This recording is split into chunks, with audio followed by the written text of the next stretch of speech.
What is going on, ladies and gentlemen? Welcome back to the channel. My name is Mark Roden, and today we are doing the top 10 plus one honorable mention, so 11 inline 4 sports cars under 5K. I know someone's going to comment down below with some goofy thing, thinking that they're clever and be like, inline 4s and sports cars don't go together. Haha, look how funny I am. You're not funny, dude. There are inline 4 sports cars, and here's 11 of them for under $5,000. This is kind of like a new mini series that we got going on where I do like different categories. I did a Honda one the other day and you guys really liked that, so we're going to keep doing it. We're going to do it more brands though, so don't get like used to the engines. We're going to do a lot of brands, so next is probably going to be BMW. But anyway guys, if you want to support the channel any more than you already are, head on over to www.smoothstance.com/shop. And sorry for wasting all your time for the intro today, but let's get right into the video.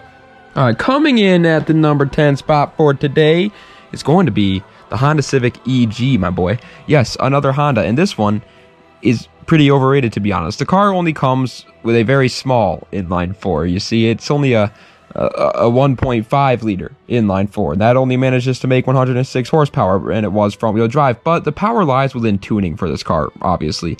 You're not going to be having too much fun out of the gate with the EG Civic, unless your idea of fun is like getting gapped by your freaking grandma in a Chevy Tahoe.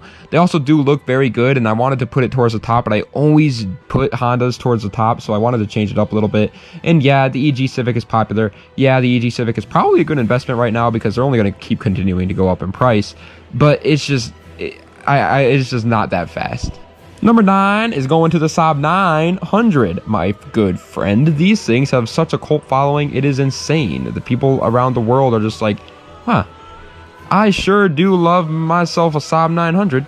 And they buy them all the time, and then they just like only buy Saabs for the rest of their life. This one comes with a 2-liter inline 4 making 144 horsepower, and it was front-wheel drive as well, which for some reason most 4-cylinders seem to be front-wheel drive, which does kind of suck, to be honest. I like rear-wheel drive, but either way, this thing is nuts. It makes for an incredible rally car, an incredible race car, whatever you want it to be.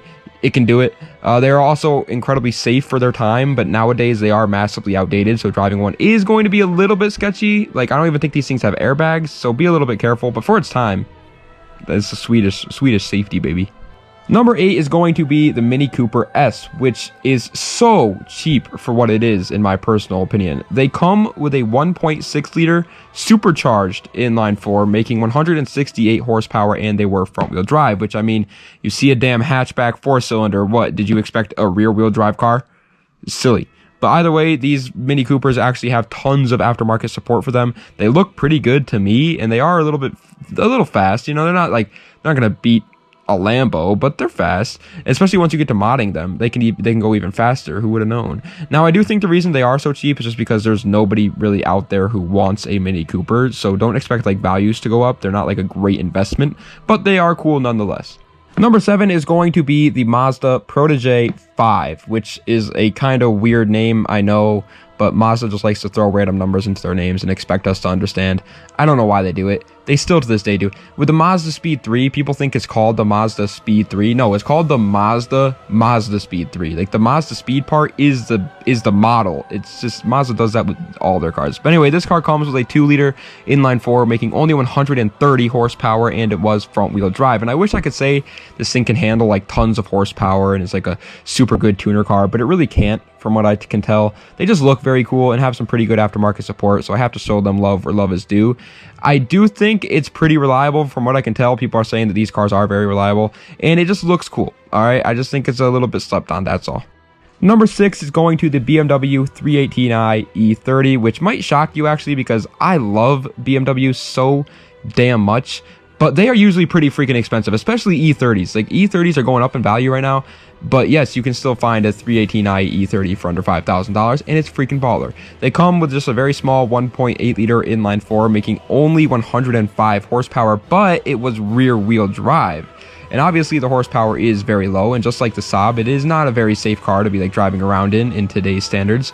On top of both of those things, the 4-banger BMWs are almost always just a horrible car for tuning purposes, but at the end of the day, it is a damn rear-wheel drive E30 for less than $5,000. Like, I can't complain. All right, I can't complain. I want an E30 so bad. It deserves the number 6 spot just because of my BMW bias alone. Number 5, however, halfway through the list, and it is going to the Subaru WRX Bugeye. Now we're getting into the cars that are genuinely just amazing 4-cylinder cars for very cheap, and this one is just absolutely no different. Everybody knows the WRXs are one of the best flat fours of all, well, probably is the best flat four, but what I meant to say is best 4-cylinder cars of all time. They're just great. It comes with a 2-liter turbocharged flat four, making 225 horsepower, and it was all-wheel drive, and this thing was built for a damn purpose. Okay, sure, it may look horrified all the time, but it was a rally monster back in its heyday, and trust me, it still has it in it. All right, these WRX motors may have head gasket issues, but if you start to modify them before they blow up, they can be loads of fun and for relatively cheap too. It's a win-win situation until the motor blows up, then it's a lose-lose, but until that happens, it's a win-win. Number 4, though, is going to another amazing tuner car of the 2000s, the Dodge Neon SRT4, which is actually the only American car on this list. Actually, pretty weird. But anyways, the car comes with a 2.4-liter turbocharged inline-4, making a bonkers 230 horsepower, and it was front-wheel drive. And now here's the thing. Yes, Jeffrey, this may be the same motor that's found in the PT Cruiser, but it takes power like a monster. They just munch on power like it's a pit bull around babies. Sorry for that joke, pit bull owners. I actually love the pit bulls. I just thought it would be funny. But anyways, they handle power great. They look pretty good, honestly, especially like for an American like tuner car. They usually fail miserably when they try doing those, but they did pretty good on the Neon, and they have tons of aftermarket support for them too. They're very quick little economy cars, and I love it. Third place, however, is quite literally everything I just said about the SRT4 Neon, but just a little bit better in every way. The Volkswagen GTI MK4, which is one of the most obnoxious cars on the planet. They come with a very small, actually, 1.8-liter turbocharged inline-4, making 170 horsepower, and it was front-wheel drive. But they might as well have a cannon under the hood, because every time somebody modifies a MK4 GTI, they shoot flames that are louder than the damn horns of Valhalla. It's ridiculous. If you ever have a 1.8T GTI drive by you, you'll know, like, before you even see the car that it's about to pass you because of how loud it is. But the 1.8T is amazing. It's a great little motor that, once again, handles power greatly, and it's very reliable too if you treat it nicely. Just don't cheap out on this one, though. It's not a Honda that can just, like, you can slap any turbo on and it'll be fine. It needs quality parts, all right? Second place is going to the gosh darn Hyundai Genesis Coupe, buddy. If you are new to this channel, hi. My name is Mark Roden, and I have a very weird obsession with the Genesis Coupe. They're just amazing, and nobody else talks about them, and so that makes me like them even more. It's like, oh, it's Korean. It's Korean. It's not Japanese, and it's not German, and it's not American, so I don't like it. No, it's a freaking cool car, all right? They come with a 2-liter turbocharged inline-4, making 290 horsepower, and it was rear-wheel drive. And yes, you heard me right, pal. They make 290 horsepower and are rear-wheel drive, and can be found for cheap as all hell, under $5,000 cheap if you are lucky enough, and they are worth every single freaking dollar in my opinion. They look incredible, and sure, they aren't the best for making power on this list. They're not even close, but they are the newest car on this list, which means you get some very nice quality interior pieces, rear-wheel drive, and 300 horsepower out of the gate. Honorable mention time, and it goes to none other than the Toyota Corolla S, which you know means that they ain't playing around if it has an S at the end of the name. It may just be a Corolla, but it's got an S there, so now it's fast. They come with a 1.8-liter inline-4, making 128 horsepower, and it was front-wheel drive, and that is by no means fast. All right, it isn't, but it's a Corolla. All right, so give it some props. All right, what did you expect, to be a Mario Andretti in a damn Corolla? The car is just for those who need something to get them to work and back on time, but want to have some fun doing it, and I respect it for that. First place, however, is the complete opposite of that Corolla we just talked about. It is the Acura Integra, the car that can freaking do it all. I just did a whole deep dive video on this car, by the way, so if you want to go see that, go ahead and check it out on your boy's channel. But anyways, it can literally do whatever you want it to. It's an absolute monster. It comes with a 1.8-liter inline-4, making 170 horsepower, and it was front-wheel drive. And now, if you want the GSR, which is the one to get, then it might cost a little bit more than $5K, or you can settle for a very beat-up GSR model.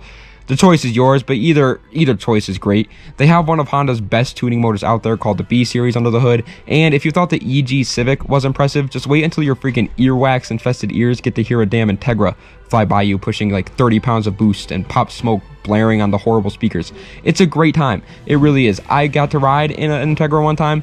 I fell in love, and it is actually a very uncomfortable experience. The interior isn't the best, I'm not gonna lie.